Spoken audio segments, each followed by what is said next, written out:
So, we're at the home stretch, just a few more national selections to go, and as is tradition, one of the last to select their song will be Sweden. It was my intention to do a selection review for Melodifestivalen in the same way that I usually do, taking a chunk of the songs, weighing out the possibilities, and talking about which ones are best for Eurovision. We're not going to do that, because honestly, it would be a waste of time. We know that Sweden is competitive. They had the second most wins out of all the countries in Eurovision, only beaten by Ireland. They're frequently in the top 10 or top 5, and they've only missed the grand final once. And looking at this year's Melodifestivalen final, that probably wouldn't change for most of the songs if they were to be selected. But if the interest is to select the song that best represents the country, that is the most competitive, and that has the best chances at giving Sweden that 7th Eurovision victory, there's only one act that can do that. An act whose legacy is still felt to this day more than a decade later, and that is obviously Marcus and Martinus.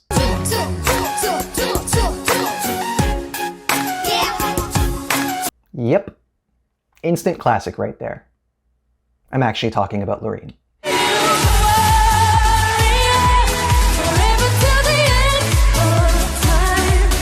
Now, in other selections this year, there have been clear favorites, there have been some that we have speculated could win the contest, and that remains true.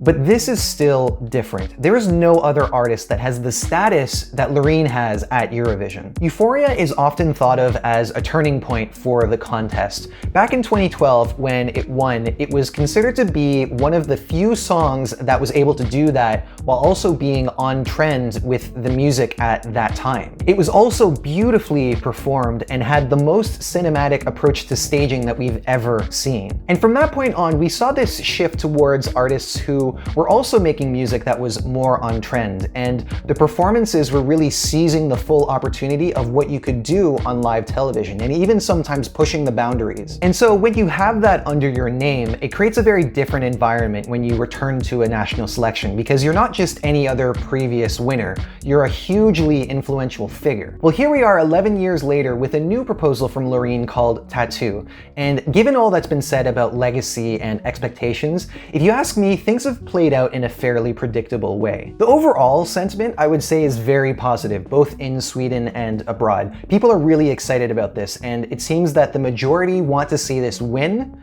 Melodifestivalen and then win Eurovision. But there are naysayers. There are certain people who think that the song is weak or not as good as Loreen's other music, and they're actually eyeing other songs in this year's Melfest that they think would be better choices. So with that in mind, let's dive into this entry and discuss whether or not it deserves all the praise it's getting and all the criticism.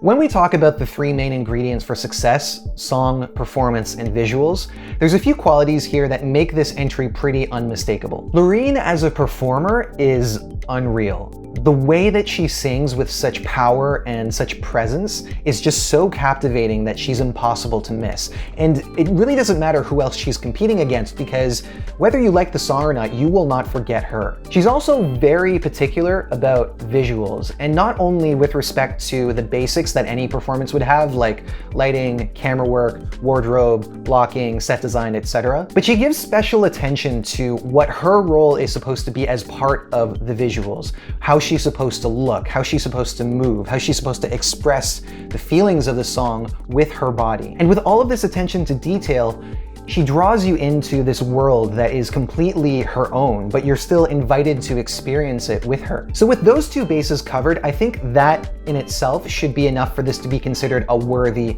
winner, because those are often the two things that we wonder about with songs that we haven't seen performed live before Eurovision. How is it going to sound? How is it going to look like? And when it's at this level, it's like, what's to complain about? So what's left is the song itself, and that seems to be where the bulk of the skepticism lies. One criticism is that the lyrics are cliche, and I do kind of have to agree. We've seen a lot of these phrases used over and over again in a lot of songs, but when we talk about all the songs at Melfest, it's a bit of a selective criticism, because you could say that about pretty much everything that we have here. In fact, Marcus and Martinus gave us another one of these. Two times, because they're twins, I guess. It also doesn't address the overall impact of the song, which is the most important thing. We've seen tons of cliche lyrics at Eurovision before, and what matters most is if they're getting in the way of the overall feeling of the song. It would be different if they were really clunky or if they didn't fit the melody. But in this case, I think they work pretty well, and with how Loreen performs them, they're believable, even if they're not the most original words and phrases that we've heard. Another common complaint is that the song keeps building to a climax that doesn't arrive, and this one I really don't get. The climax is exactly where you would expect it to be, in the final chorus. Perhaps you could say the song ends a bit abruptly, and that I would agree with. But at the very least, everything that's happening before that still has me engaged, that it doesn't really compromise the song. And I also feel the same way about Euphoria. It just kind of ends suddenly, you know? A lot of the other points seem to have to do with Loreen herself. Some people say that this song doesn't live up to the rest of her music. Other people say that it wouldn't be nearly as hyped if it wasn't for Loreen and all the status that she has. And this is where I think that her legacy is working against her unfairly. When you are this beloved, people are going to have extremely high expectations of you. And if you don't meet their idea of what you're supposed to be doing, the tendency is for them to be a bit negative, rather than just accepting that, okay, this is not for me, this is not exactly what I was hoping for, and it doesn't mean that it's bad. And so for anyone who's had these thoughts and criticisms, I just want you to reflect on that a little bit. Maybe you'll come around and realize that it's not as bad as you're making it out to be. Now, a lot of those criticisms are specific to the songwriting, and one thing that doesn't get discussed enough is how the song sounds, which I absolutely love. I think there's two factors that really shaped the way that Tattoo sounds. The first one is the fact that Loreen's music over the last 3 or so years has been very synth heavy.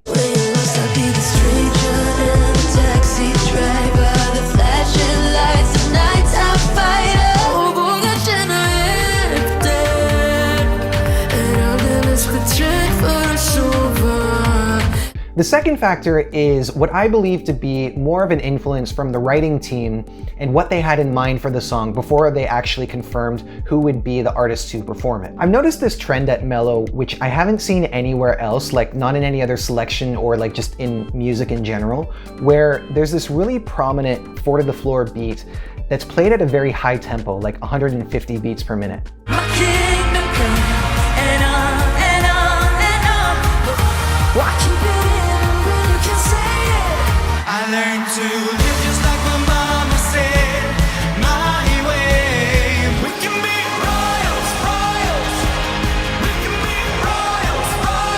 So my suspicion is that Tattoo is the result of both of these ideas coming together. And when you add the fact that there's like a ton of reverb, but there's lots of minor chords, and you also have these synth arpeggios, the sound that I think this most resembles is trance music from the 90s and 2000s. At Eurovision, we've had these songs that dabble in the more hypnotic side of trance, and I think about entries like Bulgaria 2007, and then more recently, Ukraine 2021, which also was much more of its own thing. But to find something that went for melancholy, I think you'd have to go as far back as Iceland 1997, and that was largely thought to just be a form of Eurodance. So for Loreen to be exploring this sound in such a big way is so exciting for me personally, because trance music was the music that I first fell in love with when I was a teenager, and it's really the reason why I am an overall music fan. The thing about trance, however, is that although it's had its moments of popularity and influence on the mainstream, it's still largely seen as like the less cool version of dance music, especially when compared to house, which is still like so big and so influential on a lot of music. And so it just seems that people are not that keen on the sound of it. And when I think about why that might be, perhaps it's just that it's too big and loud for the kind of melancholy that it brings. People, I guess, maybe feel a bit of a mismatch there. So if there's anything to be said about where Tattoo might fall short, I think it would be that and not all of these other things that people are talking about, which ultimately are nitpicks. But if you ask me, I'm over the moon about it, and I think that ultimately she just brings so much to the table that other people are going to respond to in a big way. And if it is her that wins Melfest, I think it would be wonderful for her to be the one to bring Sweden that 7th victory and tie Ireland for the most wins, just because of the kind of figure that she's been. I think there'd be just a nice poetic justice about that.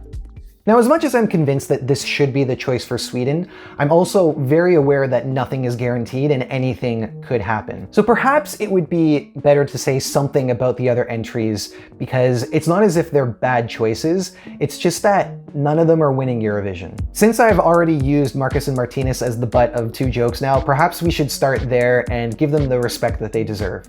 I don't care.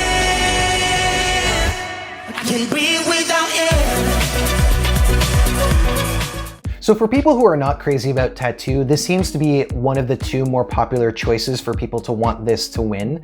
And apart from being already a pretty popular duo in Scandinavia with a number of years behind them, I would say the biggest draw for this performance is the atmosphere. Much like Tattoo, the sound of the song is very electronic and also has these like synth hooks and lots of reverb, so it too exists in this trance territory. It also looks beautiful. The light show in itself, I think, is the perfect complement to the overall sound of the song. And to me, those two things put together are the most appealing part of the package. Now, if you ask me about why this shouldn't go, I'd say it's because we've seen this formula so many times before. You have these radio-friendly dance pop songs that are built around performers that are oozing with confidence, but ultimately the visuals are doing a lot of the heavy lifting. And now I think what we're seeing is that although these songs will still make it to the final at Melfest, once they get there, they don't get a lot of televote support more often than not. And I think it's because people are able to pick up on that the visuals are making up for something, like the lack of personality of the performers. And I think that applies here. Like, the twins perform the song pretty well,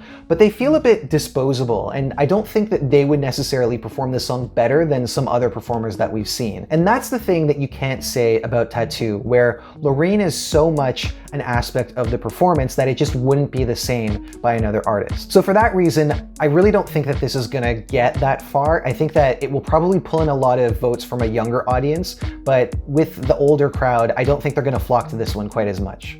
We're on the edge, we're miles apart, and I'm 6 feet under, taking down my heart. 6 Feet Under is the other song that it seems that if people are skeptical of Loreen, they flock to this one. And at least with this one, I can say that it's different from Melfest. Again, we have something that looks great. The way that they've used these transparent LED walls works really well for the futuristic city concept that they have. And musically speaking, this is really appealing to that crowd that is nostalgic for 2000s pop rock. So for that reason, I can see why it's so popular. As far as why it shouldn't go, I think the first reason that people would think of is the fact that we already have so many bands at Eurovision, which is fair, but we don't yet have one that has like a nu metal sound, so I don't think that that would actually be something that would hinder this song's success. The reason for me is that I just find it a bit straightforward musically, and apart from the synth hook, there isn't really enough that jumps out at me to like this enough. It wouldn't be a bad choice, I don't think, but I couldn't see it getting any further than 8th place at Eurovision. And that might be generous too, considering what Finland is bringing. I think Finland is gonna be a huge threat to a lot of these kind of like edgier rock bands that are not delivering the same kind of uniqueness that they have. When I'm standing in the rain, no one's gonna save me from the pain.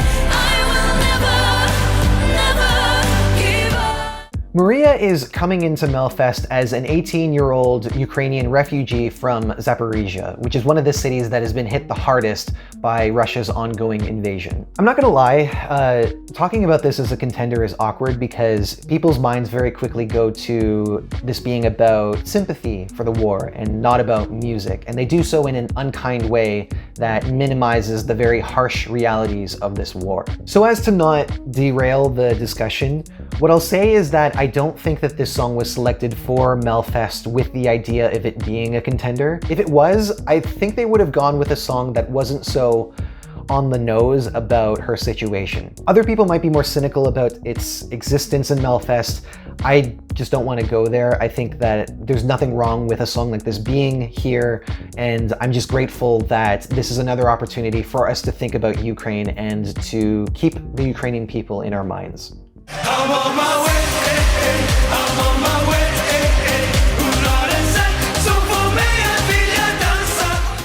Penataz are bringing what would be the biggest party anthem of all the songs in the grand final, and I think that it's going to be a very welcome moment in the show, one that I really enjoy too, because when I watch this performance, I have a lot of fun with it. It's just energetic and uplifting. If this somehow got selected, I would be very happy because it would be a huge change for what we see from Sweden. I just don't think it's that likely given where all the attention has been going so far. But it does make me think of Medina's song from last year, which also did quite well. And my hope would be that someday we'll see one of these party anthems that have various cultural influences in them represent Sweden, because I think it would be a nice moment to show the cultural diversity of the country. It's the rhythm of my show. It's the rhythm of my show. Tona debuted at last year's Melfest as the first openly trans artist to take to the stage. This year, she's come back with something that I would say is considerably more competitive than her first entry, and I think that's clearly paid off as well because she advanced directly to the final this time, whereas last year she had to go through the semifinal. As much as I would consider just about every aspect to be an improvement over last year, I would still say that it just doesn't come close to the bigger contenders in this show. And similarly to Marcus and Martinez, I don't feel as if she is like the performer for this song that does it better than anyone else. I do understand that there's this connection between the context of the song and her overcoming adversity as a trans person. However, I still think that from an execution point of view, this could have been performed just as effectively by someone else. Ultimately, I don't think this would get picked in the end, but I do appreciate what it brings to the show, and it is nice to see how much of an improvement there has been in Tona in just a year. I think that's pretty impressive. To be where you are.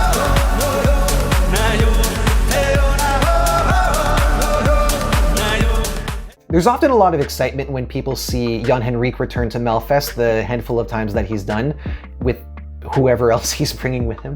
And I don't mean to minimize what those other people have brought to his songs, but at the same time, I think that it's mostly about him, his story, and how he represents Sami culture. With this song, he's done something that's pretty different from his other Melfest entries, teaming up with a DJ producer and a vocalist to bring something that has kind of like a music festival feel to it. Honestly, I enjoy this as a vibe, but I have a hard time thinking of it as anything more than that, especially considering that these top contenders are also leaning into electronic music sounds and doing so in ways that feel more unique. At Melfest, this could be another top 4 finish for Jan, but I think that it's going to be the televote that gets him there because the juries are probably going to be drawn towards these other songs with bigger vocal performances and that are more impactful overall.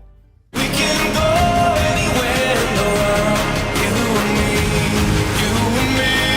We can be royals.